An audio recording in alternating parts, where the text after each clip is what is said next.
Hello everyone, welcome back. It's been a couple days. We're gonna be doing the tea party.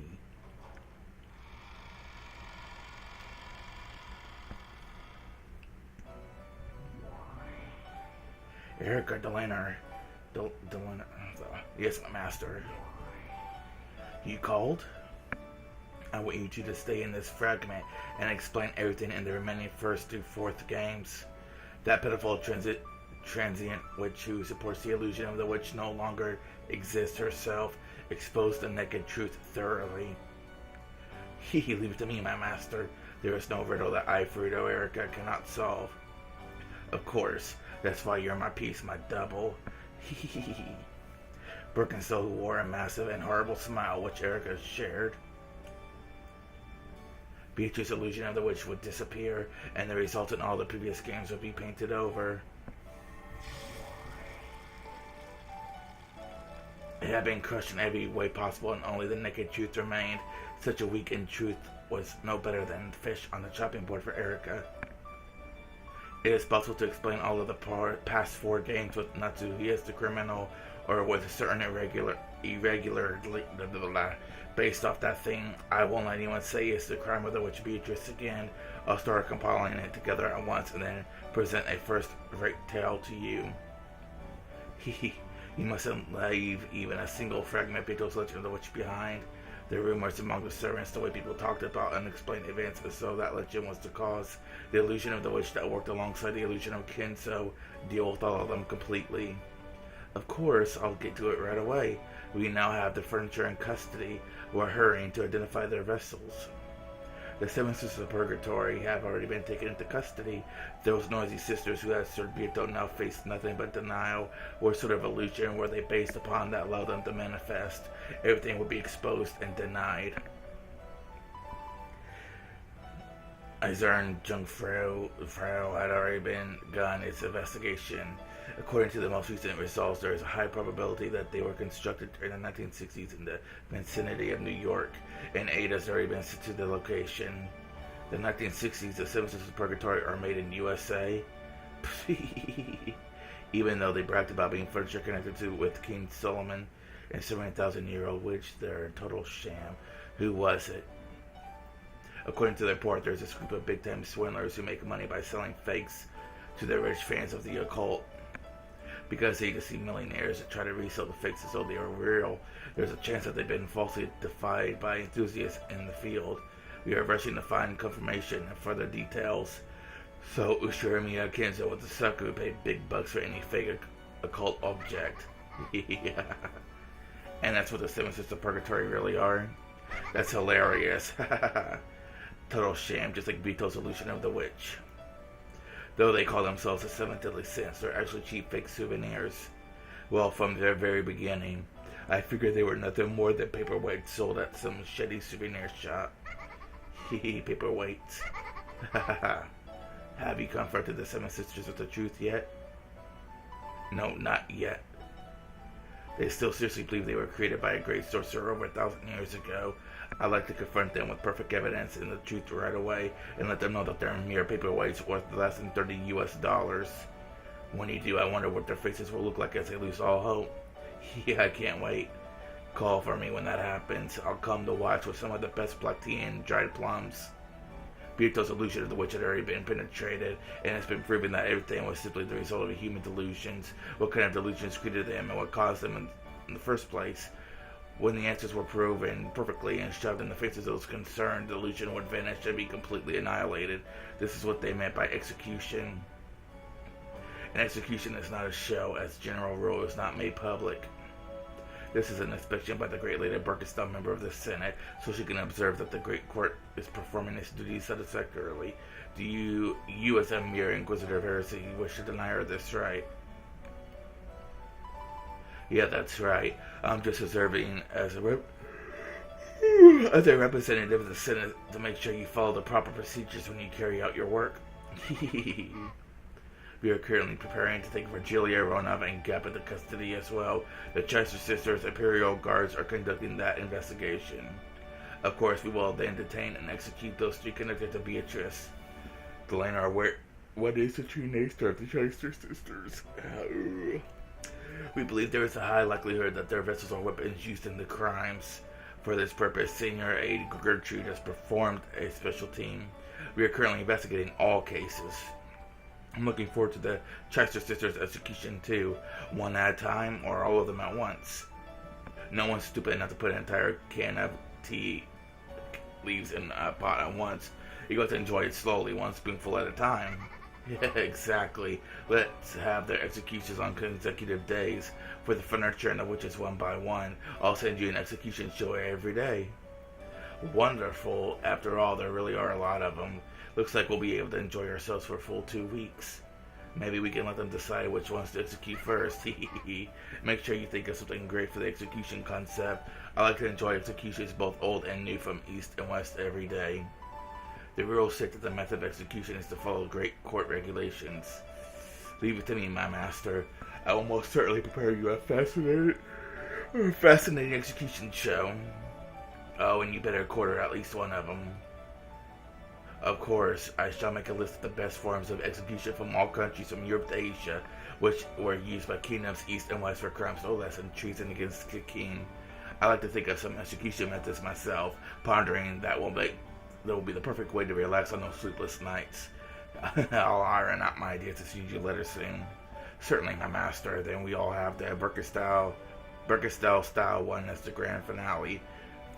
At the very end, when all the illusions are broken and Vito's magical compendium has been completely crushed, I shall present my master with the finest of executions that she desires, the execution of Beatrice. Thank you, Erica. Thanks to you, it seems I'll be able to forget the pain of my illness for a little while. You're just perfect. My peace, my double, and my adorable daughter. Your words are too good for me, my master. Eric, I'll give you honor and a reward. And that reward is the greatest symbol of Beatrice, the portrait from the reception hall. Take that off, smash it to make firewood, bake a cake with that, and eat it. Then I'll allow you to put your portrait up in the remaining frame.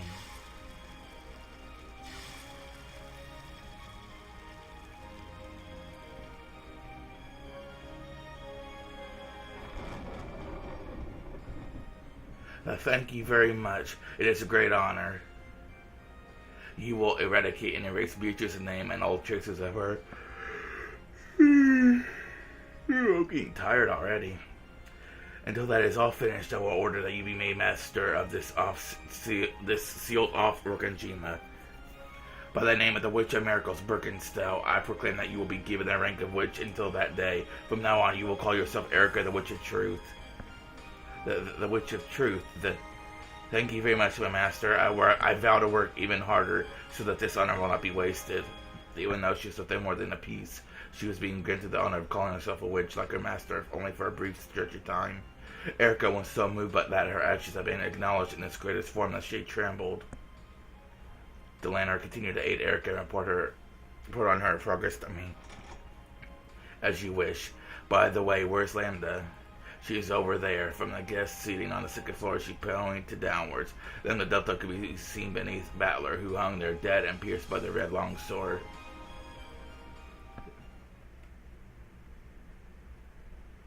Ushimia Battler, you were an interesting guy, and you might have become even more interesting, but too bad. What a wonderful way to die. Erica, you can hang Battler's corpse in the mansion's reception hall. The next time I come to visit this fragment, welcome me in front of it. Certainly, my master. I'll make that foolish man an eternal monument to my master's victory. That sounds wonderful, really tasteful. Maybe you could coat him with plaster and make a beautiful white statue. And it'd be wonderful if you decorated him all cute. Yes, Lady Lambda Delta, I will strive to answer your expectations. Congratulations on becoming a witch, though it'll be just for a while. I will come as a friend. Erica was so overcome with emotion that tears came to her eyes, because for a peace no greater pleasure exists than having your work acknowledged by your master. In the end, I'd like to have Beto's stuff too. Then I'll decorate the reception hall with her Galaxy Express, the one that is at night on the... I read that back when I wasn't a witch. I always thought it was strange that humans who obtain eternal life would become so cruel. At the time, I honestly couldn't relate. After becoming a witch and living 1,000 years, I fully understand it. That writer could understand our cruelty really well in the truest sense. Well, you'll go next. I bet it was say farewell with our backs turned, right? That's because I don't want to let you get bored. Thanks, Burn. But you can be sure I'll count to 100 and then start searching for you again. You really don't let a person get bored. That's why I like you, love you. Let's meet again somewhere. However, we may not be reunited for another 100 or 1,000 years, if ever. That's okay. The Sea of Fragments is a tiny to a pair who love each other. The third man. No children of paradise, of course. If you could have skipped the points of just a single evening's worth of boredom, each time you smashed one of those countless fragments that glittered like a starry night, even you would want to count the stars in the sky. Oh, not bad. The Voyager would just travel across the countless glittering future possibilities and gobble them up, trying to escape their illness called boredom for as long as they can. The tiny fragment created by the human known as Beatrice had now been gobbled up by the two witches and had lost its glitter. The two who had earlier called themselves rivals in front of Beato now stopped that charade and laughed together playfully. Erica, new ruler of this fragment, weave the truth and create the tale that leads up to this world's demise. To the next was the 6th game, right? Yes, it's the 6th game. Decide the title for episode 6 yourself. After all, you're already the spinner of this tale as well as the master. Thank you very much. Actually, I've already decided on one. Oh, already? Then let me hear it. What kind of title is it? Yes, episode 6. I really like to leave you hanging for a bit, but I'll tell you. Come on, stop being a smartass and tell us. A newbie witch like you shouldn't be teasing your seniors.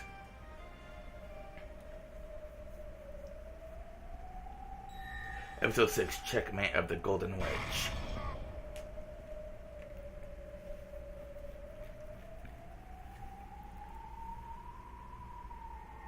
New edition of elements, question marks, has been added. You can find this new feature on the title screen. Okay. It was a lot shorter than I expected.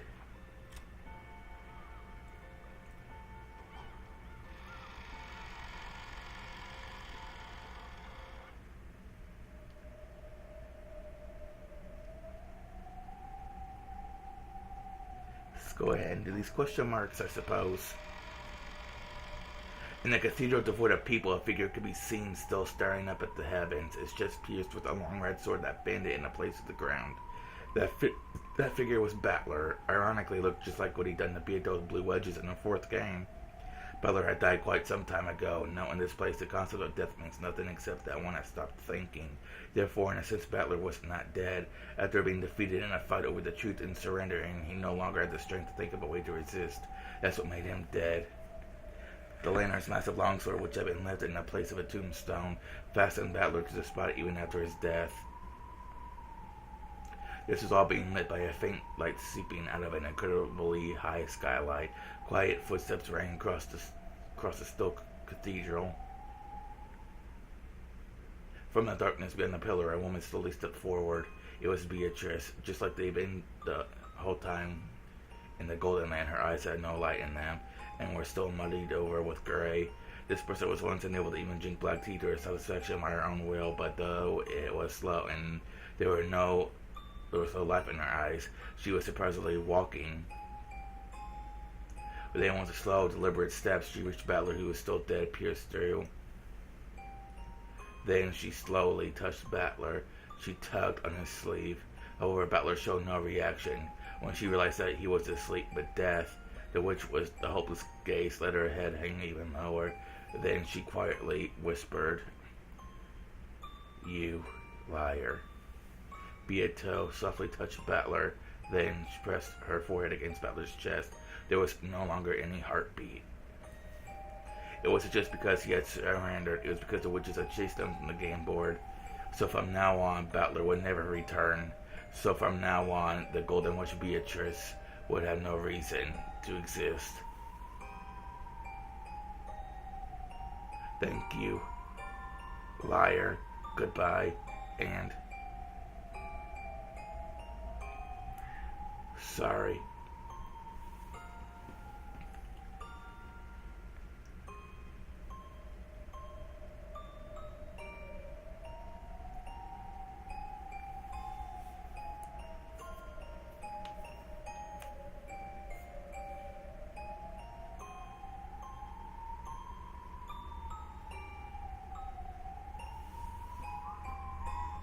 Then the Golden Witch completed her task and scattered as a spray of gold.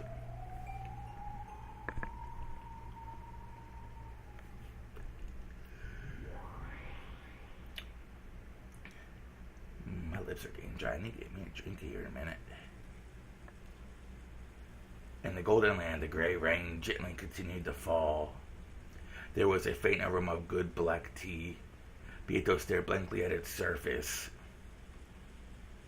There was Virgilia continuing her knitting, along with me and Delana are talking to each other. This is a recollection of Battler's memory, which Delano's sword must have given them as it pierced them. A recollection of that time Delano had come to visit the tea party in the Golden Land.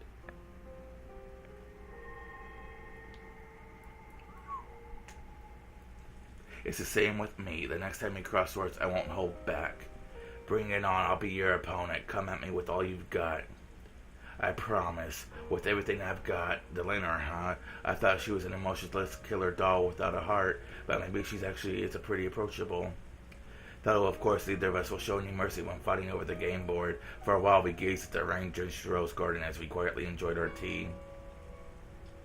Still, it really is terrifying the way you fight. Nox's 10 Commandments, or the Decalogue, wasn't it? Those classic rules of mystery genre, right? Yes, they are commandments conceived by my father. Hidden doors must not exist. That's Nox's third, right? That means there's no need for detectives to even look for hidden doors. Sounds pretty ridiculous. Birkenstow said it herself. She said that because they were forbidden by Nox's third. Even searching for hidden doors was a waste of time. I like to counter that by saying it probably is a song coming from rich families mentioned a hidden door or two built into it, but apparently that sort of role works perfectly well in the mystery genre. By the way, there exist many wonderful mysteries in which hidden doors appear and where hidden doors are the same. Of course, this is limited to novels which have the premise that hidden doors exist. If that premise doesn't exist, hidden doors must not exist. So because that premise doesn't exist, there is no need to search for hidden doors. I think that's probably the essence of a ridiculous argument. It's like the detective trying to expose the truth and the illusion trying to confuse itself. Trying to confuse it with a mixture of truth and lies are getting blended together, leading to a bizarre form of argument similar to Devil's Proof. Making a closed room murder seem to be accomplished by a witch with magic is fantasy. Exposing that it was a human's crime done with tricks is anti-fantasy. Examining all possibilities to expose the nature of those tricks is a mystery, but it is also a mystery to claim their possibilities with no hints supporting them or unworthy of investigation. Let's say hidden doors and hidden in a way that there would be no clues, would be claiming that hidden door therefore exists even though the detective couldn't find it. Be it anti-mystery, that's enough of that. This argument is far too of a digression from the riddles I'm actually supposed to be solving.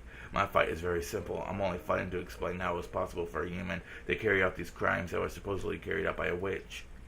This whole discussion about mystery and anti doesn't serve any purpose.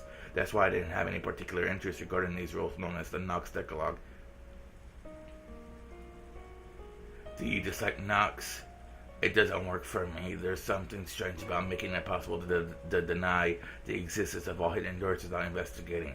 It's about as dubious as the Devil's Proof, even though it's supposed to be the exact opposite of fantasy. It somehow feels like the same kind of argument. I shouldn't have said that. Your dad was the one who made them after all.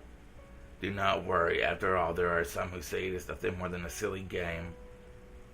The Decalogue feels like something very arrogant to you, Battler. To be honest, yeah, if an actual detective said he didn't need to look for hidden doors because they must not exist, everyone would start looking around on the floor to see if some of his screws had come loose. In that case, Battler, let us say that the third commandment didn't exist. In that case, what would happen to closed room mysteries?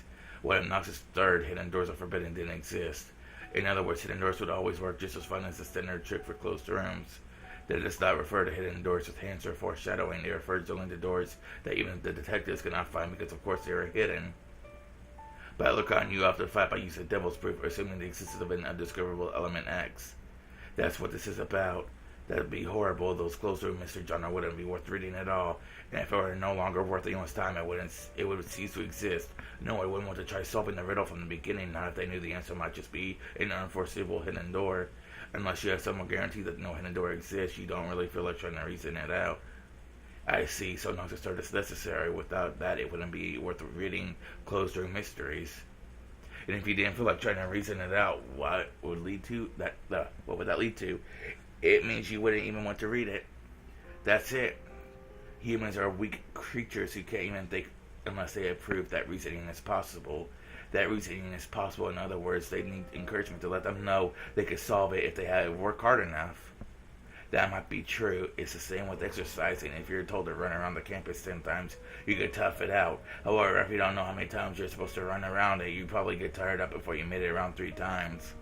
The same thing goes with thinking and reasoning. Humans view a problem differently depending on whether or not it's guaranteed to be solvable.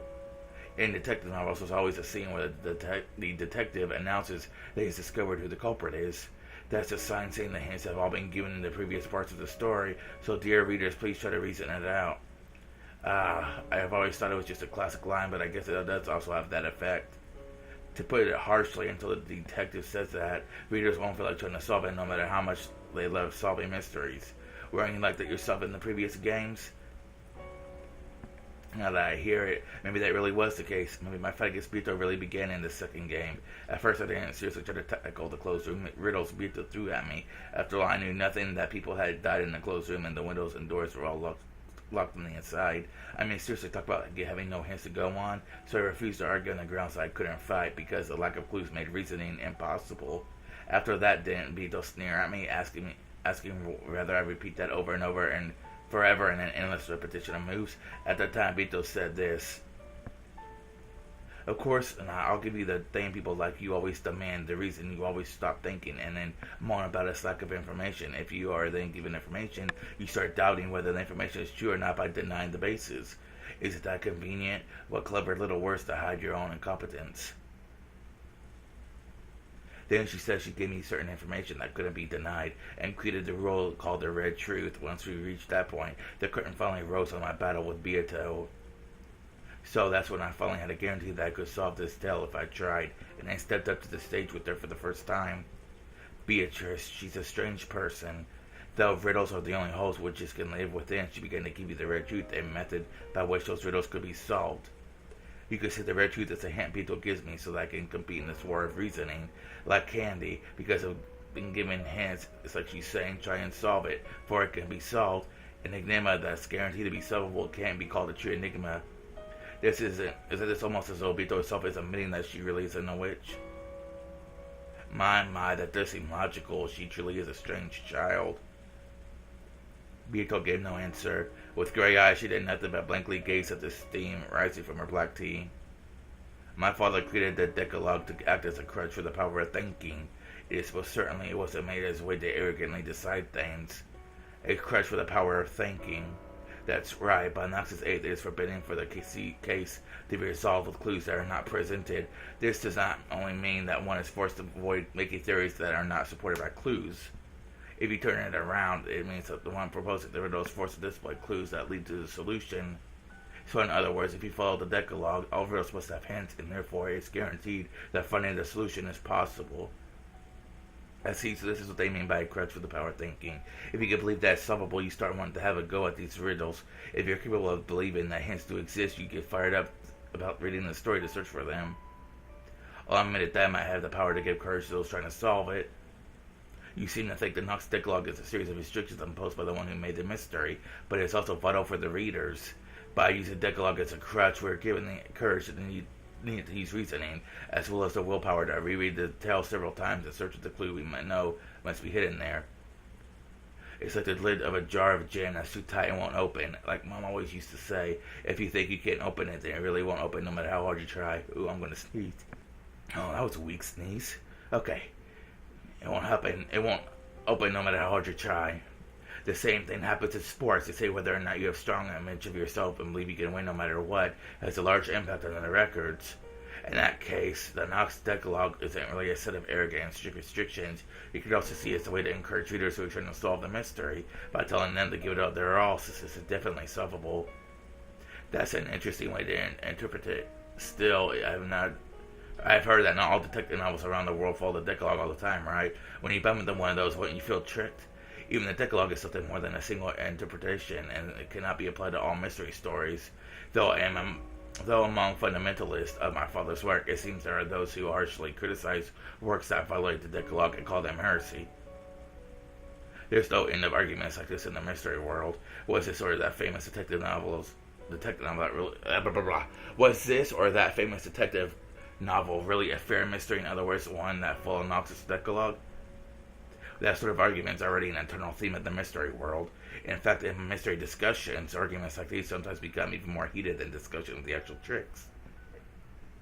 I can understand why they want to criticize it. They try to solve it, believe it's solvable, and follow the Decalogue, but it's actually not made to be solvable like that at all. I can understand that. Get pretty annoying. That's right. When fighting with the Decalogue, there's just one thing you want guaranteed from the beginning. In other words, you want to guarantee that this detective novel will adhere to the Decalogue. If a work labels itself as an orthodox mystery, then you have nothing to worry about. However, the mystery genre contains many unorthodox subgenres within it. Does that mean trying to use reasoning in an unorthodox detective novel is a complete waste of time? Looking at it that way, it really does feel arrogant. Yes, I also find it extremely sad that my father's Decalogue has been used as such an arrogant weapon.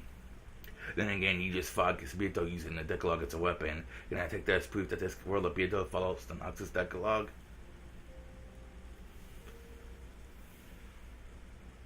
When I asked that, there was a strange silence. Virgilia, Delano, and Questbito all remained silent for a while, almost as though my question had touched at the core of something. That is something I cannot answer myself. Why?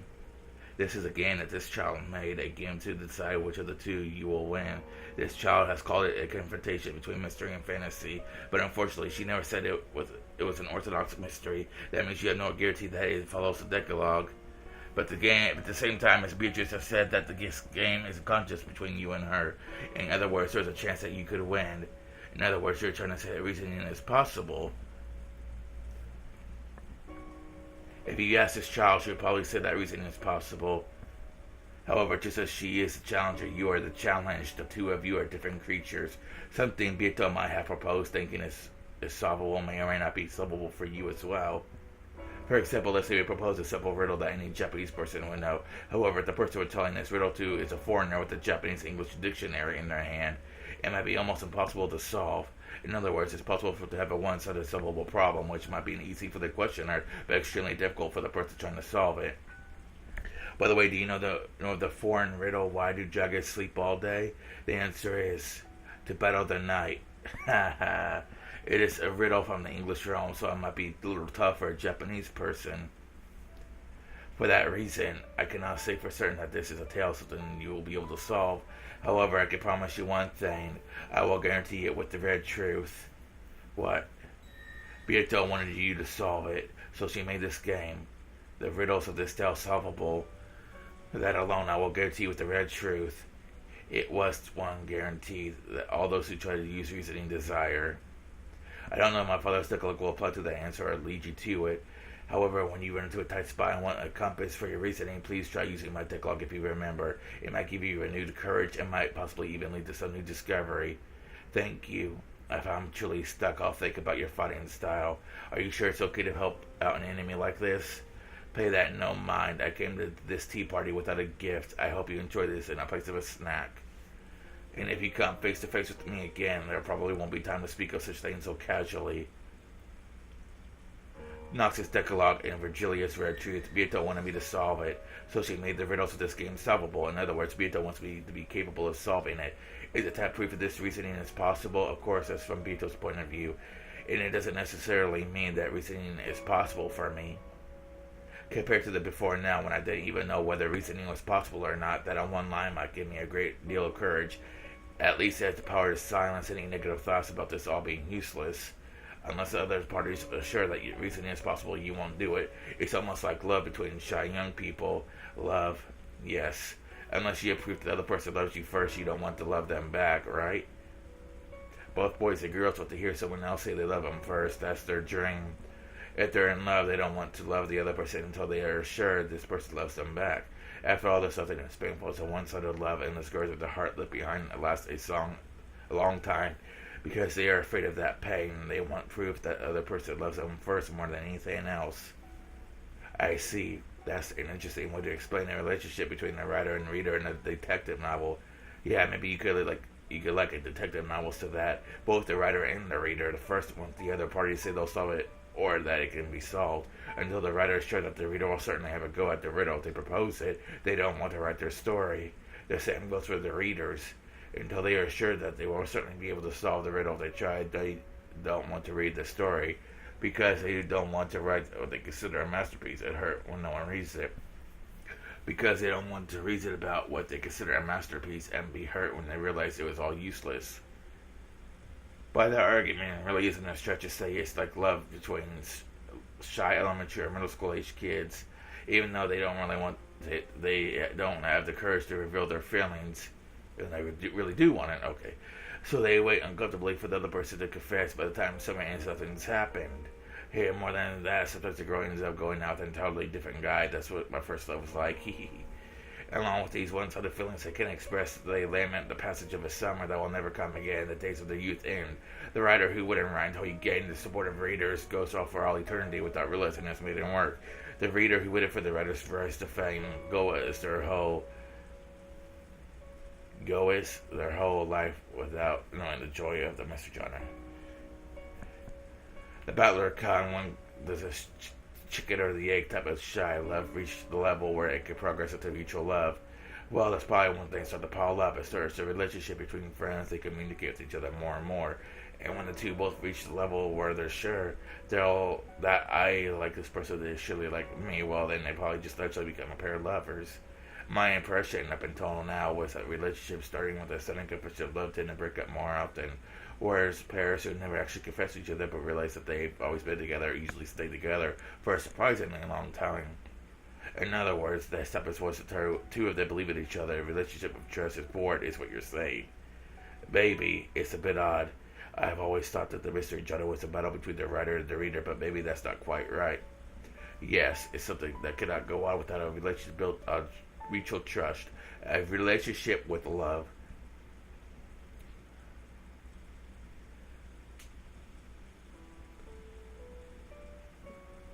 So you're saying a relationship isn't one of the killing each other, but one with love. Though it doesn't look like anything more than a pair of elementary schoolers bullying each other to me. Virgilia joked at us in a middle-aged woman sort of way. Still, though I'm not expecting a friendship or a trusting relationship, I can accept her as a rival. Beato is funny that full force trying to make me acknowledge that she's a witch, so I respond to that and go all out trying to deny that witches exist. How can you be sure that Miss Beato is fighting at full force? Can't you tell that by looking? It is as though she's proclaimed and read that she's fighting you at full force. And yet you still have no doubts. You are the one who said that you wouldn't believe anything except the red truth. Surely this is the stage battle I mentioned earlier, where communication increases and you learn not to doubt your relationship. Virgilia and Delano giggled together. One guy, multiple women, and the topic is love. Wait a sec, isn't this the worst possible formation for getting made fun of? When I try to bring back a proper mood for a tea party in the ready golden land by clumsily searching for a more noble subject, Virgilia saw right through me and laughed. Even Mrs. Beato kept looking downwards with those gray eyes staring into her black tea. Yeah, that's right. Virgilia and Delano had given me so many hits, and yet I barely thought about it at all.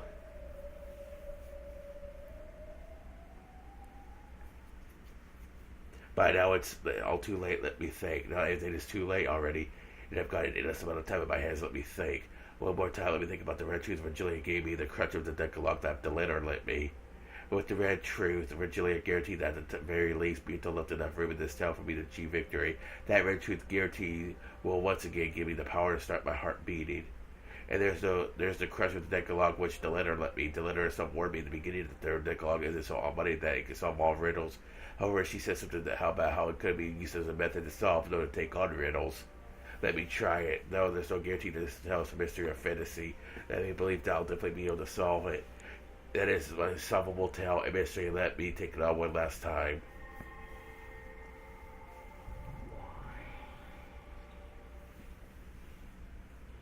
When I came to a suddenly end, that strange TV where I often argued furiously with Beato from across that table. Of course, Beato was nowhere to be found. It was just me, isolated and alone. That's okay, even so I won't stop thinking. Okay then, what Nox's commandments again? I'm sure Delano explained most of them when slamming me with them. Of course, even I recall them vaguely. What was the first one again? Allow me to speak. Nox's first. It is forbidden for the culprit to be anyone not mentioned in the early part of the story. When I muttered about what the first one was, as if answering the question, till later subordinates appeared. Without bothering an unnecessary hello, she told me nothing more or less than what I wanted to know. Yeah, that's it. The culprit has to be one of the people mentioned in the first early part of the story. In other words, the culprit must have already appeared as early as the first game. True, that's the most basic of basics of mystery genre.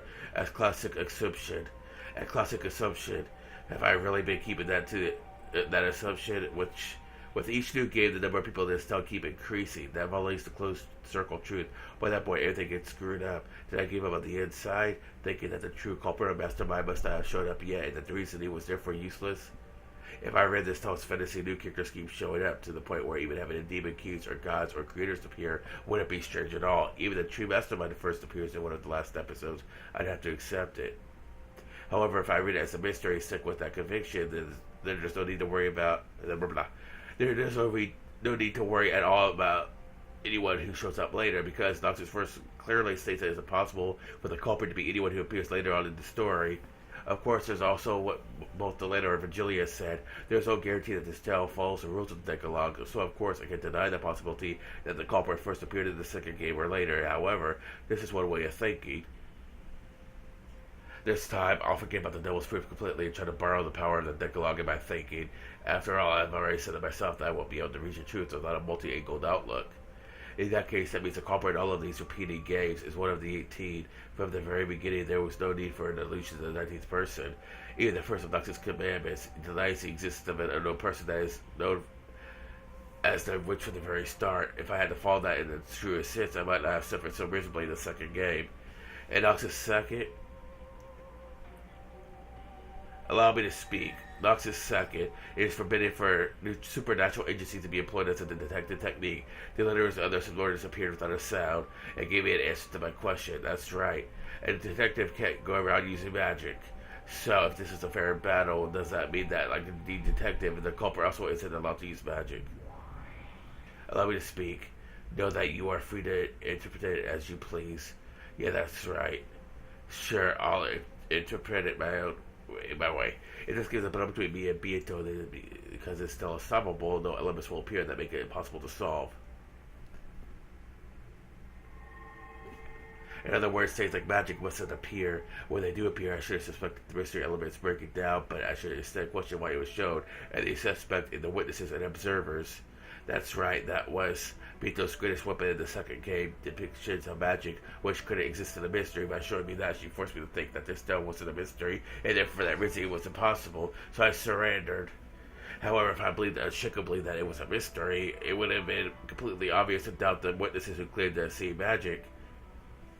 Also, at the end of the first game, it was revealed that this tale was passed on to people in the future by that message bottle. Someone had written about described this tale. In other words, this entire tale is a world that includes the personal opinions of an observer, namely the person who wrote that message in a bottle. In other words, the observer isn't God, it's human. Therefore, no guarantee that this description is truly impartial.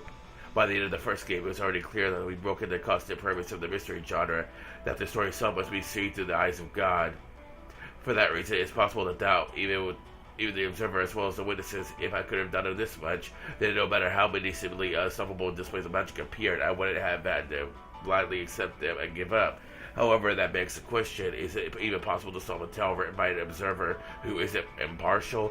If I get obsessed with this, all the reasoning will end here. However, I had to believe that Mito was trying to fight me through this tale, because it's a fight. That means I've been given a chance of winning by giving me that. Doesn't that mean that reasoning is possible? That part is tough, unless I believe that the cruel witch took on the risk of losing and trying to have a fair fight with me. I can't get past this part, just like Virgilia said, it's just like love. If I can't believe that Mito's fighting me head on with everything she's got, I won't be able to reason any further than this. Sure, I'll acknowledge it. Unless we acknowledge that we love each other, we won't be able to get any further. When Virgilia ran out of impatience with the two of us shying and capable of, as we were of acknowledging that out loud, she gave me that red truth instead. That was the red truth to say Mito wanted me to solve it, so she made the riddles of this game solvable. What the hell? It's like Santo-san in Class A says he likes you. It's like hearing his love confession via a friend. I really am pitiful. Reasoning is love. If we don't love each other, the reasoning won't start. In that case, how we can say that we love each other? If you think you can solve it, just try it. You're incompetent like hell you can solve it. Yeah, according to George Inicky, people like that are called Sundora. That brutal witch's finally started to look a bit cute. If I meet her again, I will try to stay. You're such a Sundora. If I meet her again somewhere, tell me in the other parts of the Decalogue. I don't care about the order. Give me something that seems useful. Allow me to speak. Noxus 8th. It is forbidden for the case to be resolved with clues that are not presented. Allow me to speak. Noxus 6th. It is forbidden for accidents or intuition to be employed as a detective technique.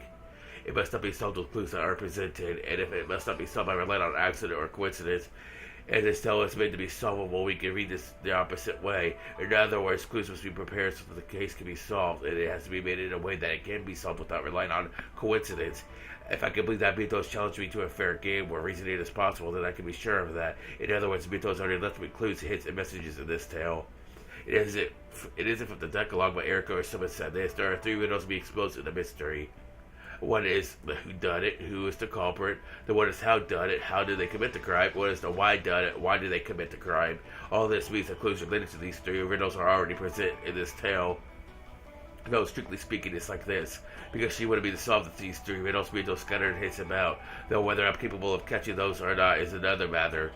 Even if you think a riddle you propose is easy, it might be difficult for the person trying to solve it. In that case, it's really natural that there will be a difference in how difficult each person finds it. Therefore, as Beato goes through a successive game, she watches me closely and she tweaks the game as needed to get a good arrangement. When Beato realized I completely surrendered the second game because it was too hard, she secretly worried. If I surrendered and lost the will to fight, the game would no longer remain on an even footing. Therefore, in order to make me regain my will to fight from the third game onwards, she set things up in a way that made it easier for me, giving me tips on how to fight and a few hints. Virgilia, I wrote up, obviously appears that they could help me.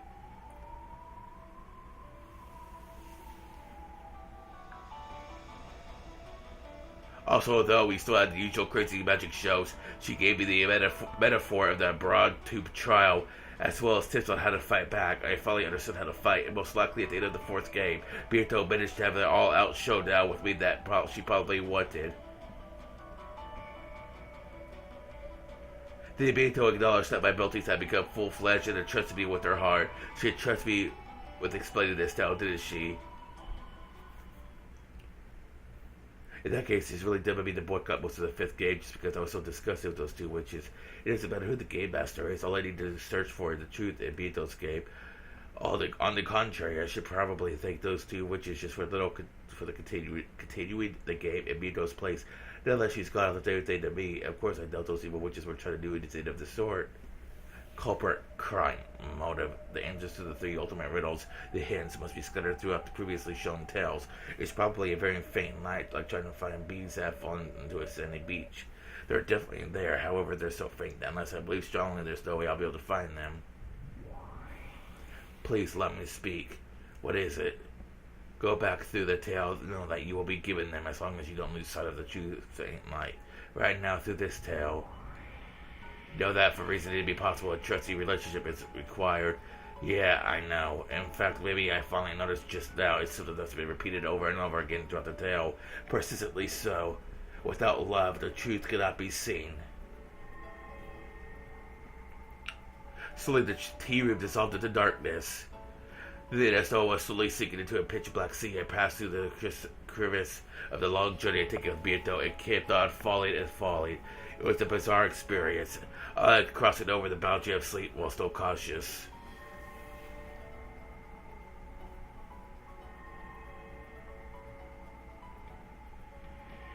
Several times before, it became faint bubbles known were they small shining fragments and were scattered like stars amidst the pitch black sky. I kept sinking on and on into that sea.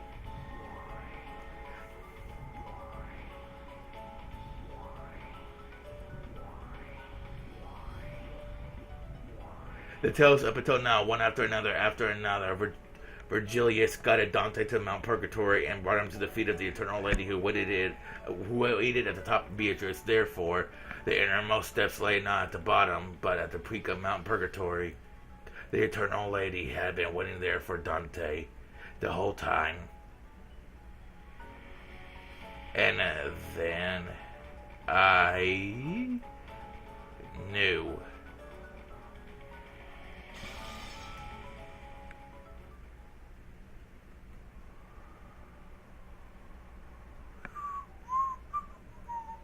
I finally reached the truth to the depths, no, to the peak of Mount Purgatory. Idiot. You really are an idiot. Ah, well, that hurts. He woke from the sleep of death, and bit by bit his sense of pain came back to him. On Battler's face, which still looked up at the heavens as he hung there pieced by the long sword, a suffering and alive expression gradually returned. You really are an idiot, a huge idiot, Battler noticed. This whole time, Bito had been snuggling up against him sleeping, and when he held her, he knew that it was not Bito but her crumbling remains.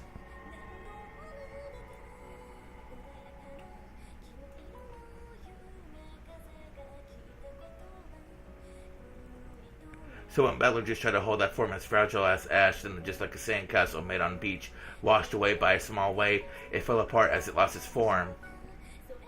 As Battler's feet lay nothing but ragged remnants of Bito's dress and pile of ash. Now on top of that pile of ash, he could see something sparkling like gold. It was the husk of a single gold butterfly, which I skipped by accident. Damn it. Let me try something. Okay, it was like the husk of a single gold butterfly, which had been torn to bits. Okay. So Battler knew. I definitely reached the truth. However, I wasn't able to do it while Bito still remained in this world. Bito, you really are an idiot. I finally reached the truth of this crazy riddle you created. Just like you wanted, I didn't lose heart, and I finally made it there in the end. So why did you lose heart without waiting for me? You believed so strongly, didn't you, that I definitely reached the truth. So why couldn't you believe with me and wait? You weren't the one who's been forcing into this torture on someone else. It's me. I've been the one putting you through such cruel torture. You resisted until the very end and kept on protesting to me. And even though I've now finally reached that truth, to think that you couldn't wait any longer and that's all too late. You idiot. Why did you lose heart before me? Damn it. It's my fault. I forced her to endure this torture. In fact, she's been doing a wonderful job sticking to it for so long, over and over again. You kept on protesting to me, and because I was so incompetent, it was as though I couldn't understand the truth. Idiot. Your riddles are too twisted. Why couldn't you say it more simply? Idiot. Gah. A scream of pain filled the sad cathedral, the sad witch who was able to communicate the truth to Battler, the sad man who wasn't able to understand the witch's truth. Battler's howl of anger and sadness rang out for that pair. The clock hung at the cathedral showed that it was 24 o'clock on October 5th, 1986. Time was up for everything. You're kidding me. Don't set something like a time limit on this difficult riddle you're so proud of. No, I understand. Even though there was such a faint chance of that miracle happening, you prayed for it to happen. You're just like grandfather. You prayed for it bet on the power of a miracle, one so unlikely that it was totally impossible, less likely than finding a bean you dropped on a sandy beach. And that means I truly arrived at the miracle. However, your time didn't last long enough. If I had reached this point even a little sooner, if I could have seen the truth, even if I had been right before this time was up, I might have been able to save you. But right now, I've run through pathetically. I can't even hold what remains of you. As I attempted to pull the long sword out, I tried stretching out my arms and kicking my feet, struggling to at least touch her remains, but nothing worked. Shit, damn it. At that time, I noticed a golden glint on the palm of my hand. It was a single weave from a gold butterfly, and that small fragment of gold was the only piece of Mirto that I was permitted to touch. I cried with all my strength to grip that fragment and press it against my head, apologizing. Why couldn't I reach the truth earlier? Then I pressed it to my chest, promising that even now I would never lose again lose the truth. When I pierced my hand against my chest, the sword piercing my chest cut my wrist and blood dribbled out. That blood spread throughout my face, and it must have soaked that gold fragment with my red blood. It must have been the only way of telling her that I found the truth she wanted me to know about. I clutched her wing of the gold butterfly with my freshly bleeding hand and then pressed against the sword that pierced me. At this point, Umineko Battler knows, and he understands. He's found, his tales, everything.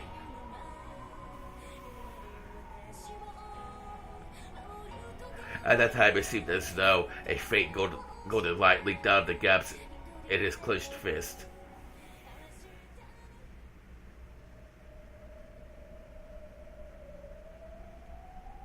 The two witches had their backs turned, and Erica was laughing at Battler's corpse. That really is pathetic, Battler, son. I'll make your foolishness into a statue for all eternity. Huh? At the time, Battler's chest. No, the red longsword that pierced Battler began to sparkle glow from deep within his chest. That bright golden light began to change the red sword's color, turning it gold. What's going on? Battler, what is this? Wah. Battler coughed a bloody groan. His consciousness came back. His will to live, his will to fight came back. The red longsword that pierced Battler could no longer be described as such. By now it has become a golden longsword. Then slowly, gradually, he pulled itself out of his Battler's chest. It finally pulled itself free and started dancing through the air. Then stood up in front of Battler's eyes as though it knew whose master it was.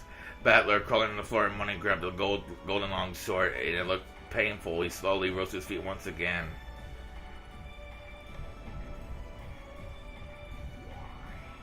This sure is an elaborate act. Is this one of your tricks, Lambda? That glow. It couldn't be. Lambda stared wide-eyed at that bright golden glow in awe. And when she noticed that Battler's resurrection wasn't a part of a script Lambda had thought up, Byrne also frowned slightly. Sorry, retrials will not be permitted to trust your sisters and eliminate this resurrection illusion. Understood. 45. 14. Fiery permission granted.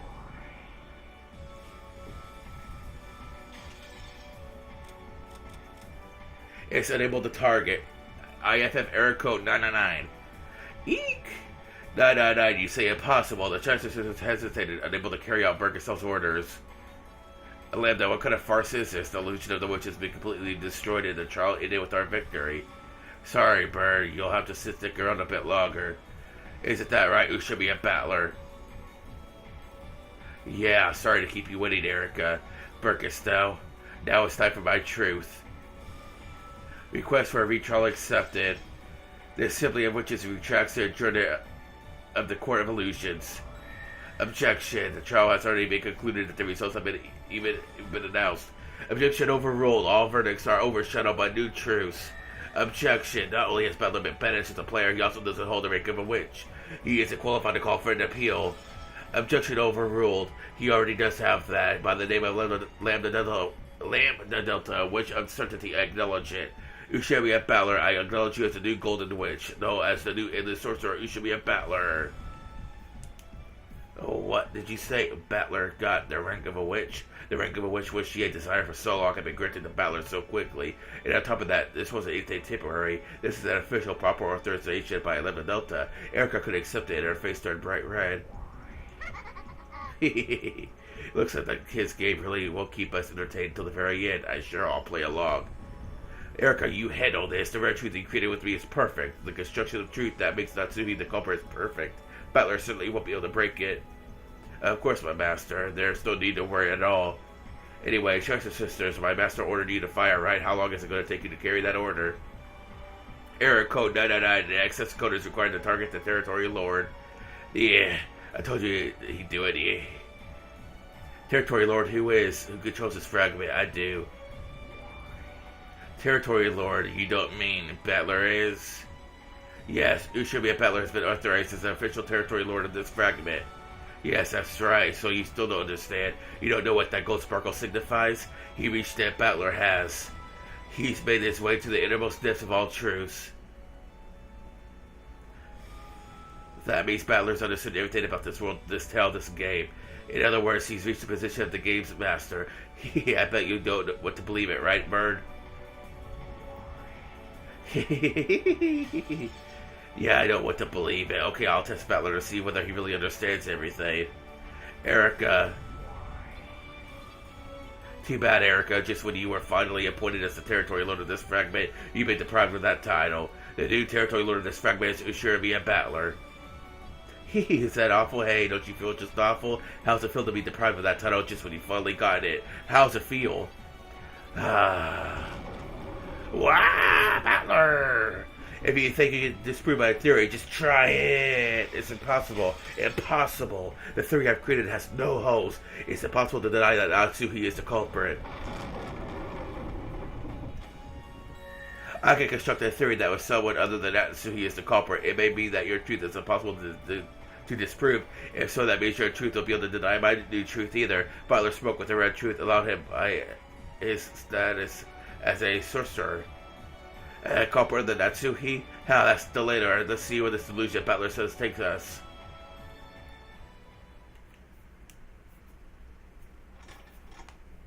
Slowly, Delator stepped forward. In her hand was a red longsword of the Decalogue. She also had a blue short sword. In Butler's hand was a golden longsword. The true rivals once again know for the first time they truly confronted each other. Butler, I've been waiting. Sorry to keep you. You did not. Your return was sooner than I anticipated. Kill him, Delator Knox. Delator's form disappeared in an instant, as though her slow, dignified movements from before were only a lie. The curve drawn by the longsword of Red Truth burned itself into the retinas of those who saw it. Before anyone had enough time to follow that curve, it was already approaching Butler's chest. Lady Erica's reasoning has solved the fifth game. No new facts exist that overturn the truth created by this reasoning. It's possible to show a different truth by using a different interpretation. When multiple truths exist in parallel, the authenticity of both is questioned. In a closed-off world, it's possible for differing truths to exist at the same time. Furthermore, as long as multiple truths exist, it's impossible to claim that any of the truths are a single truth. In other words, even if I can overturn Erica's reasoning by questioning its credibility and conquering it, I can defeat it. Burr's reasoning is perfect. He will be able to overturn it easily. But still, if he could present a theory on par with Burr's, all fight come down to a verdict. That means that one of the truths might be defeated and denied. What a laughable script. It's nothing less of a demon script. Then let me ask, what is this theory with someone other than Natsuhi as the culprit? Butler's golden longsword drew both red and blue curves at will. It is possible to construct this using the revenge of the baby from 19 years ago, the one from Natsuhi's confession. Nox's first is forbidden for the culprit to be anyone not mentioned in the early part of the story. A person first introduced in the fifth game cannot be named as the culprit. What if the baby from 19 years ago was among us since the very beginning? For example, what if it wasn't me?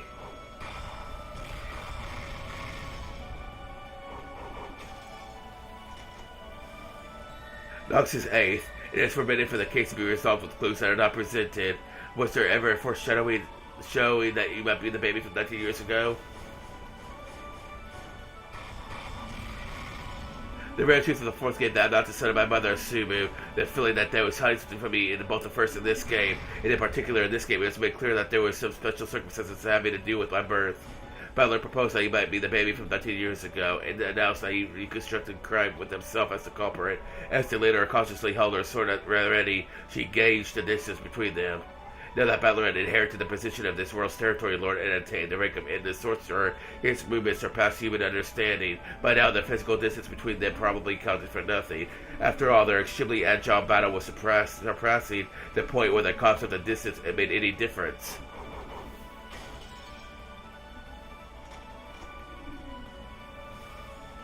A good start. Let us hear your theory with Butler as the culprit. Yeah, I'll let you hear it. I'll prove that this explanation also works, and that you can't be certain that Natsuhi's the culprit.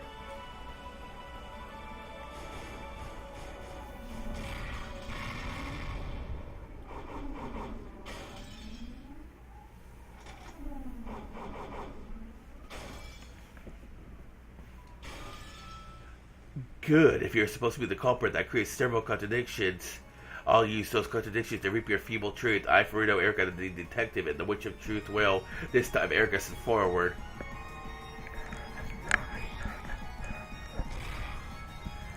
In her hand, there appeared a scythe like one a Grim Reaper might hold. A ruthless scythe for reaping everything that threatened her theory.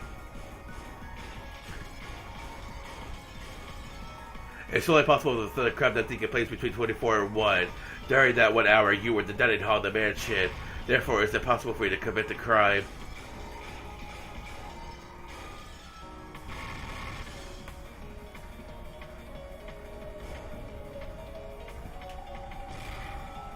It has not been specified that the time of death was between 24 and 1. Therefore, it's possible that the crime didn't occur between 24 and 1.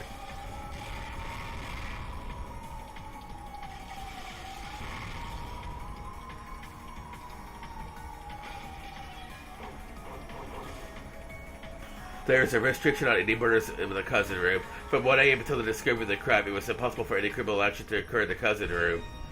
Delayed or now.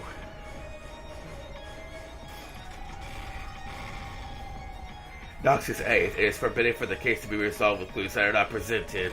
If the crime actually was carried out in the cousin room, clues must have been shown. Because clues were not given to the detective Lady Irga, who was on the watch for any abnormalities inside that room until morning, such a crime was impossible. By the time of the crime's discovery, you mean the point at which I loved and screamed at everyone gathered there. Even if it was impossible to kill them before that point, it's possible to kill them afterwards. Butler used a blue flash to deflect both the red truths that Erica and Delano had flung at him. Erica's eyes went wide. After all, what he had said was completely absurd. At the time, they still hadn't been killed, even though corpses with their necks sliced open were laid right there. The death of the 4 in the cousin room has been proclaimed with the red text. Are you trying to use the illusion of the witch? Are you trying to resurrect George and the others using the concept of magic, even though they were dead at the time?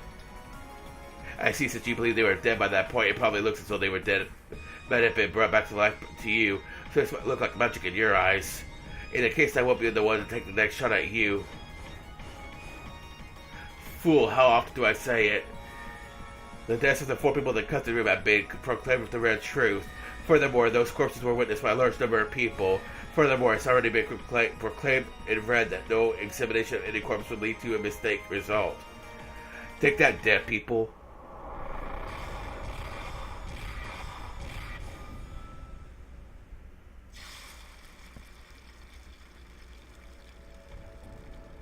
Okay, so I'm gonna take a few minute break here. I've been doing this for like an hour straight. I need to get me a drink or something. Okay. When was that red truth made? Have you forgotten, miss? The fierce shadow of red was blocked by a magical barrier set up by Ronov, who suddenly appeared in front of Battler. Now that Bito is gone, the demons shouldn't have been able to manifest themselves in the real world. However, he existed here, and calmly dealt with Erica's attacks. You, Ronov, how did you get here? Who cares? It all works out nicely. No, there's no need for you to go looking for you. I'll capture you here and deny your existence, too. I'll leave it to you. Teach her that you couldn't control everything with a single arrogant truth. Yes, your majesty. Well then, allow me to be your opponent for a bit. What do you say, miss? In that case, when you proclaim the red truth death proclamation happened, are you saying that you can pinpoint that? You can't pinpoint it, so you can deny the death proclamation. Proclamation was made at the time of the crime's discovery.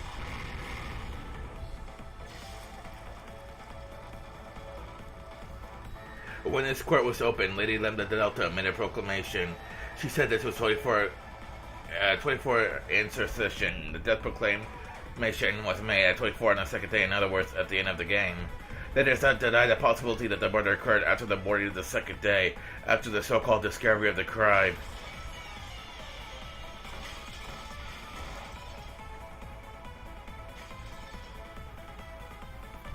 Then you're saying that the victims were alive at that time, even though their necks were sliced open? Did you see that yourself, Mr. Detective? True, our current understanding is that no corpses will lead to a mistaken examination, no matter who performs it, but no rule named so far as prevented something other than a corpse from being called a corpse. Erica swung her scythe recklessly, but Rhoda blocked everything with elegant gestures, made with the shield on one of his hands. So at that point in time, no one was dead. There was even wounds on their neck. In that case, why did Battler scream? Better wash your feet, little girl. You should be a kid, so it's already did at the starting time of all games. Huh? Pitch black hole opened beneath Erica's feet and swallowed her up. She could probably see to the other side of this hole. It was the same thing you see if you looked out of the skylight on the ceiling of this cathedral. Leah? Yes. Where Julia could already be seen in midair inside the cathedral. Smothered mate. Virgilia could already be seen in midair inside the cathedral as Erica felt the heavens. Virgilia was right below her and caught her on the end of the divine spear that sparkled blue. Shouldn't you rethink your reasoning? Kidzo doesn't exist. Therefore, the way for the bodies to disappear, your theory is a failure. Correct. Unless someone other than Kidzo makes a corpse disappear, your theory fails. Damn it, this is nothing.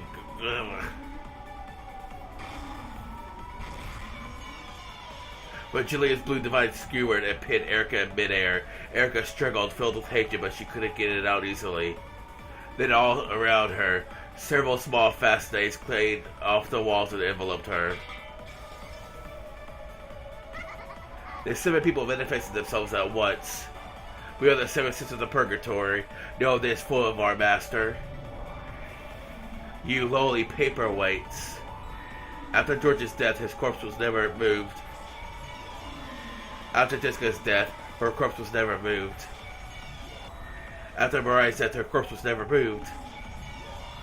After Rosa's death, her corpse was never moved. After Genji's death, his corpse was never moved. After Cross's death, his corpse was never moved. Therefore, the corpses could have vanished after being discovered. Your theory about Kenzo carrying the corpses away fails.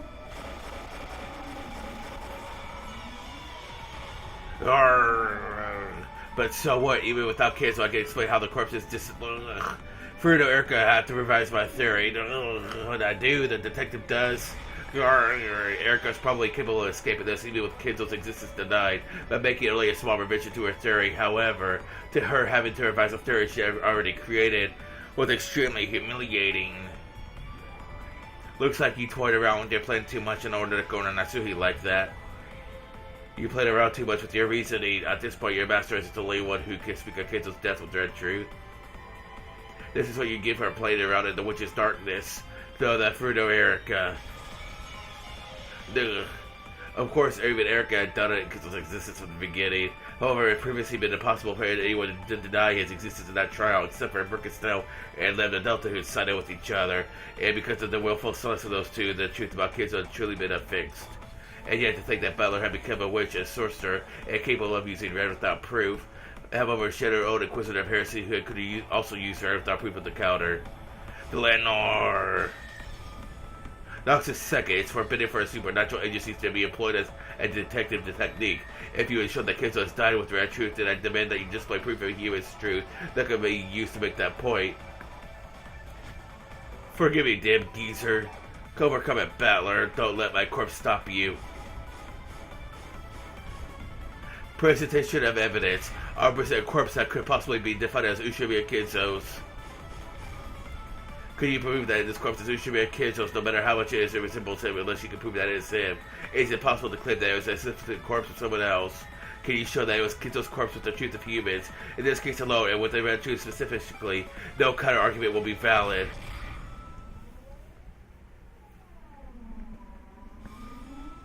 Ooh, any counter with red truth will be invalid. I guess that works.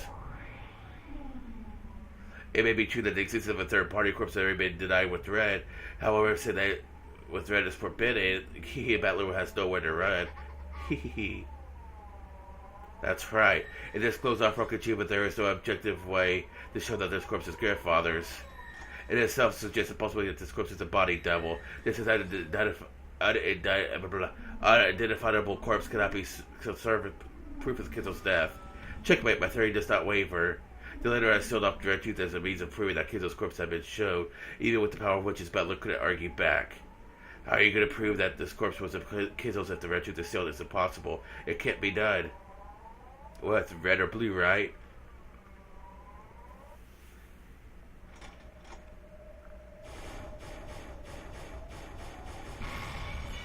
I guarantee that this corpse is Ushimiya Kenzo's corpse. Ooh, golden text.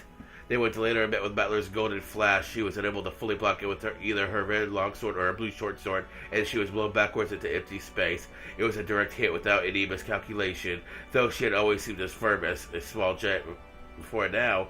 She was finally blasted away and slumped against the wall as though she was the slender girl she appeared to be. Delator, what are you? A splendid gold truth. It is valid. Gold truth. The golden longsword, which had been drawing red and blue trails before now, finally drew a curve that retained its divine golden color. The truth it showed was neither red nor blue. It was gold truth. What is that? Does this follow the rules? Yes. Gold truth valid. The gold truth can only be used by the territory lord of this world, no, only by the game master himself. Well, what did you say? Gold truth. A divine truth woven in a different fashion than the red truth. Its strength is on par with the red truth. It may sometimes be inferior, but it's sometimes superior. That glitter is proof that Battlecry truly understands Beato. I've shown it. Shown that the corpse's grandfathers. Yes, Gold Truth accepted. Unless Lady Erica Sterry undergoes some revision, it will be destroyed. But what the... Erica cried out in pain. It wasn't the pain of her body being pierced. It was the pain of her own theory being defiled. I see. It's like... And then there were no acroids. Just what did this. What a crazy mashup of great works. Battler, it would be excessively unrefined to say anything anymore. Even without saying another word, you fully made your truths about the corpse's disappearance understood. I see that the thing you're thinking of doesn't conflict with any of the red in this trial so far. Your truth based around the revenge of the man from 19 years ago have been completely understood and processed. I proclaim that your truth has now been established. What? What the? Why is that great lady in Lambda Delta? He still has to explain everything. I still have many ways to argue back, like Hideyoshi's closed room, the sealed on Natsu's personal room, and the button on the closet. In the closet. Do you really still think you're capable of defeating Battler's argument? Go. Only Erica, the one who is supposedly so intelligent, couldn't understand. She couldn't understand that Battler had already reached the real truth. Because of this, grandfather's absence has been verified, and a dishonorable relationship between Aunt Natsu and grandfather has been removed from the consideration. And Natsu is pure and faithful. I will permit this Mongol tale you're so fond of. Battler Cud. Furthermore, because we've raised doubts about the time of the death for all who have died so far, the alibis for everyone besides Natsu goes back to square one. If you try to argue the crime, it's impossible for everyone except Natsu. It won't work. Later, who must have risen to her knees at some point, slowly stood up. The flash from the golden longsword was still burned deep in her chest. Though pain did show in her expression, her awkward movements clearly showed how serious the damage she had taken was. Even though she herself knew that the match was long over by now, Delina did abandon her duty. However, in the custody room, you witnessed corpses that were impossible to misidentify. Are you trying to say that this was a lie? Noxus said this for many of the detective being the culprit. The detective is obligated to keep an objective point of view. Your theory would be that you followed this obligation. Fruto Erica as a detective and the me in this game isn't one, and by Noxus night it is permitted for observers to let their own conclusions and explanations be heard. Noxus 8 is forbidden for the case to be resolved with clues that are not presented. Until now, you have been the detective. Was it ever shown that you were not the detective this time, and that you were an observer capable of inserting his own personal ideas? Unless it was, you did not have the right to falsify your point of view. In this game, when I figured out that the device connected to the epitaph riddle, I was witness grandfather. As already been shown that my grandfather doesn't exist, it was impossible for me to witness him. Therefore, it's already been shown that my viewpoint wasn't objective. It is possible that it was just a sheet or something fluttering in the wind and rain, which you mistook Kinzo. It cannot be used as a force to generate the form of basis for Noxus diet. Mistaking one thing for another is a right permitted to all observers. There is the rare truth that Beato showed during the fourth game. No person who would mistake Ushibi and Kinzo by sight. It's the rare truth Beato used to cut by Bluetooth claimed that someone disguised himself as Kinzo to make it seem as though grandfather had appeared. In other words, on this island, all illusions that might lead someone to mistake something for grandfather, including someone else pretending to be grandfather, most certainly cannot work. All of Natsu's schemes to make it seem grandfather existed were hidden in the relative's blind spots. All of them clever tricks like he was just here a second ago or he's in the study alone now. They never try to make anyone mistake something before they saw grandfather himself, so there are no contradictions. If they had tried to dress one of the servants in grandfather's robe, it probably would have been seen through an instant. It has been guaranteed that none of the characters in this tale would mistake something for grandfather by sight. If someone claims to have seen grandfather despite that, it might become a lie. Allowing lies to be contained within their observation is a right guaranteed to everyone, except for just one person. And that person is the detective. Because of the right granted by Noxus Knight, it was allowed to mistake a sheet in the wind for something else and tell about it. However, mistaking it for grandfather in particular is not permitted in this game due to the red truth. So you clearly see Kinzo, it was no longer a misrecognition but intentional. In other words, this proves that the observer was not objective, is what you're saying. In that case, an intentional misrecognition is not permitted by the rules of this game. However, it is possible to intentionally lie about something you never saw. and that it is actually not permitted to a detective who is obligated to maintain an impartial perspective. Forget my crazy argument. It is all finished now. Though it's okay. Because me like you exist in this world, you will surely protect the fragile truth of any kind of pride. You will surely protect the real truth of the tyranny of any possible truth. That might claim to exist is so true that try to exterminate all fragile truths. Butler's golden longsword drew a massive blue arc as though splitting the heavens. I'm glad I could fight with you. Therefore, my perspective in this game is based upon the 9th, not the 7th. The fact that I claimed to see grandfather's proof. The noise that rang out across the cathedral was the sound of Delator's longsword clattering to the floor. Simply letting go of that was the same as resigning to the proud Delator. Though the blue trail Battler had drawn was aiming right for the top of Delator's head and stopped a hair's breadth away. If it hadn't, Delator probably have been annihilated without leaving a single scrap of flesh behind. I resign. I give up on denying your truth. I paid my debt, honored to be your father. That the Galag was neither arrogant nor judgmental. Honor to my father. Delator sat down on the floor and completely abandoned her will to fight. What are you doing, Delator? Lame, pathetic. You stupid half-wit murder doll. You tainted the honor of your own father. Shame on you. You still call yourself Mystery's Wedges? Will you surrender to the magic? The history of Mystery Junner won't allow that. You're the one that doesn't understand that what mystery is all about. If you see mystery as nothing more than a weapon with which to stare at with your opponent intellectually, I won't let you ever say so again. Battler.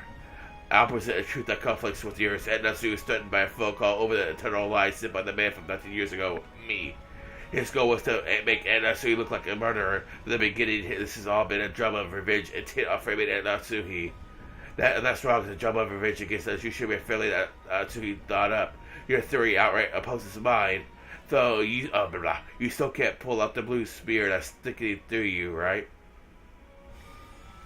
That's right. Oh, I think I'm going to sneeze again. Oh, alright, 2 sneezes. That's right, and from Edgar, I haven't heard of a single way for the corpse to disappear. That doesn't involve kids, though. Looks like your theory about to be denied, isn't it? This spear is just a girl. If you paper waste, get out of my way.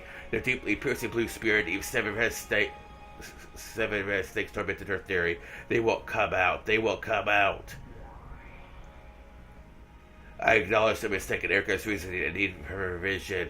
You know what, my master? Watching Erica's face contort with pain as she struggled to escape from the spear, Burkesell spoke with that disgusted expression. Faced with the facts, Burkesell acknowledged Erica's loss herself. Erica gazed on her master, who was no longer confident in Erica's stone theory, with a mixture of shock and despair. I don't give a damn about your pride. How long do you intend to shame yourself like that? You, my double, who's been granted the same blue hair as me, how long do you intend to hang their pierce through there like that? I guess I'll have to show it to Sid myself. Blue hair, that looks like really purple to me. Oh well, whatever.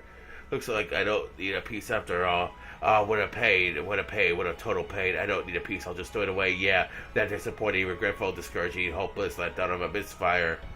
Do it quickly, filth. Did I tell you to revise that pathetic theory of yours? Ugh, yes, my master. I'll revise it, I'll revise my theory. Gaia. As Erica's face twisted humiliation, tears streamed down her face. She withdrew her, revised her own theory in accordance with her master's orders. Mumbling quietly, she made various revisions with the blue truth, and them acknowledged by Landman Delta. Finally, had the blue spear smashed and was freed.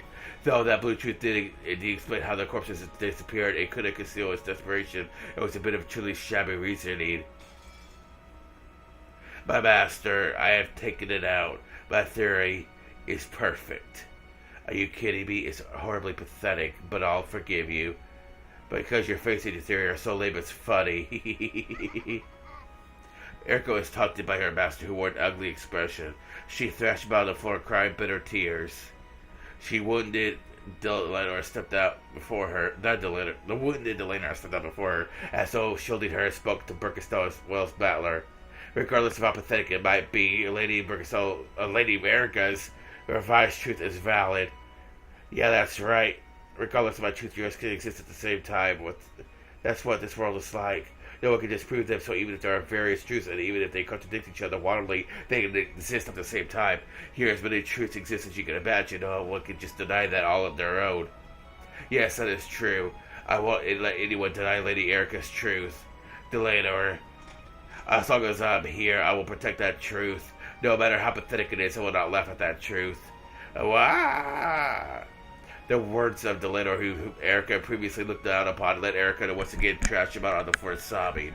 And because no unique truth exists, everything is covered in darkness. Therefore, while both my theory and Erica's theory are impossible to deny, neither is unique truth. They are vague, and while neither can be denied, neither is certain. Because there has been no decision, an illusion in which still exists. The only one who will be permitted to expose it is neither Erica nor the rest of you. It's me alone. I won't let anyone expose Beatrice's illusion except me. The verdict is revised. Because of the truth presented by Ushimi Balor, Erica's truth is no longer unique. However, Erica's truth is impossible to disprove. Therefore, both of their truths exist together. The conclusion of the fifth game was rescinded. The game goes back to the evening. Go back to being even, and I have transferred the position of the Game Master for myself to the Golden Sorcerer, Ushimi Balor. Ushimi Balor, step forward. I appoint you as the new Game Master. Will you accept? You will, right? Do what you do in the Switch. Yeah, I'm the new Game Master. I'll leave the sixth game. Erica, let's settle things for good this time. Stand up. Yes, I will stand. I'll make you regret giving me a chance to clear away this shame. My master, please give me an opportunity to fight with Balor again in the sixth game. Sure, of course, I'll give you a chance. Wow, incredible. She said I'll give you a chance. Isn't that a miracle for the Witch of Miracles, Birkenstell? Erica, you miraculously managed to escape with your life in the sixth game Battler's game. Expose the truth no matter what, unless you want to be tossed aside in the darkness of oblivion. Yes, my master, Delanor. Of course. I will give it up my all in the next game as well. I will pretend to be a guest any longer. Together with Delanor, I'll tell your game to bits. Sure, I'll invite you to my sixth game. Sorry, but that title of yours, Checkmate of the, isn't cutting it. It's your game, you can decide the name yourself. You just breathe it on. On Furuno, Erica, I am a detective before I am a witch. I acknowledge you as the new master of the game, and I issue a proclamation of war. I'll definitely expose it all. I'll kill you. Golden Sorcerer, you should be a battler. Yeah, come at me with all you've got. Furuno, Erica. Just watch Bieto. I'll take charge of your game. And in the sixth game, I'll prove that I completely understand all of your riddles.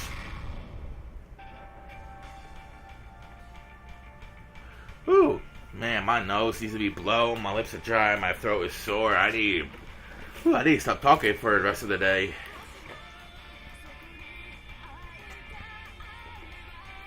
Oh, that's a good drink.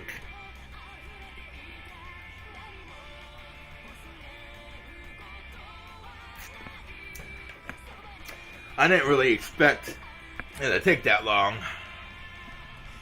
I thought once I saw how short the tea party was, I thought this would be relatively short as well, but apparently not. Apparently it was like an hour long. So this ended up being like a full regular episode length video. Oh wow, these credits are so great. I can't even read anything. I can read that, Ikeda, okay. Sunny. Mountain Booster, Architecture. Okay, I guess there's some English text in here. But, can I skip the credits? I mean, I'm sure most people watching this probably can't even read the credits anyway.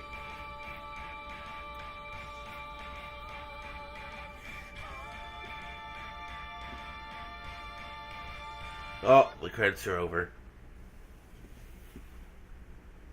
This means we probably should have been able to officially unlock episode 6.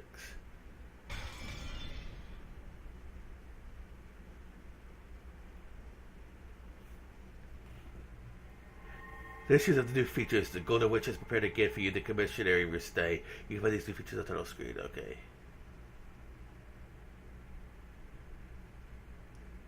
See, in the last Umineko game, like I said, the last video or so. Oh, episode 5 tips.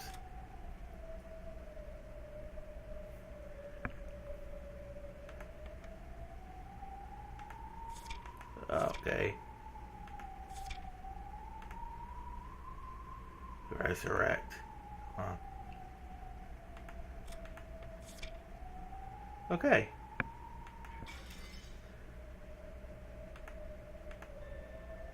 Yeah, it's officially unlocked. See, in the first Umineko game, you know, you can see you could unlock the episodes ahead of time.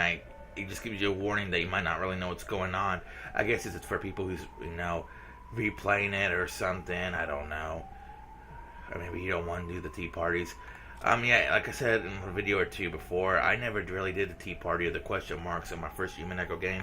Because I thought they were just extras, little bonus things. I didn't know they were important. I kind of wish they would actually been implemented in in between the episodes here. So I just always clicked unlock because, I thought it was a glitch, because it's just basically a remastered visual novel from what was it, like the early 2000s, late 90s, something like that. So, since I thought maybe there was a glitch and it didn't want to unlock the episode, so I just manually did it. But now I'm doing the tea parties and question marks and whatnot now. So yeah, so next video I'll be doing episode 6, guys, and I'll see you guys then.